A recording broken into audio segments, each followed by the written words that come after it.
হ্যাঁ এভরিওয়ান, আসসালামু আলাইকুম। বিডি কিছু ফার্মের পক্ষ থেকে আবার একটা নতুন ভিডিও আজকে দেওয়া হচ্ছে। তো আমরা কিছুদিন আগে আপনাদেরকে দেখাইছিলাম যে বিটল পোকার লার্ভা অবস্থায় ছিল আমাদের কাছে কিছু। লার্ভা থেকে হয় এই যে পিউপা মাদার করার জন্য যে প্রসেসটা, তারপর এই যে পিউপা থেকে হবে এমন এমন থেকে ফুলফিল যখন মাদার হবে তখন এই রকম কালো হবে।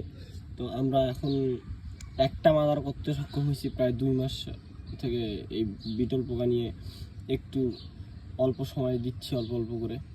তো তার মাঝে আমরা একটা মাদার সংরক্ষণ করতে পারছি, আর একটা আজকে মাদার হবে ইনশাল্লাহ। তো আমরা ধীরে ধীরে বিটল পোকার যে চাষের ব্যাপারটা এটা মাথায় নিতে সক্ষম হচ্ছি। তো আশা করছি আরও সামনের 2-3 মাসের ভিতর বিটল পোকার যে চাষটা পর্যায়ক্রমে এটা আমরা আরও বাড়াবো, আমাদের কাছে এটা আরও বেশি হবে।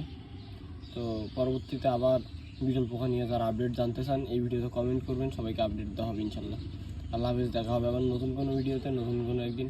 ততক্ষণ সবাই ভালো থাকেন, সুস্থ থাকেন, আর আমাদের বিডি কিছু পেজটি ফলো দিয়ে পাশে থাকবেন এই রিলেটেড ভিডিও পেতে।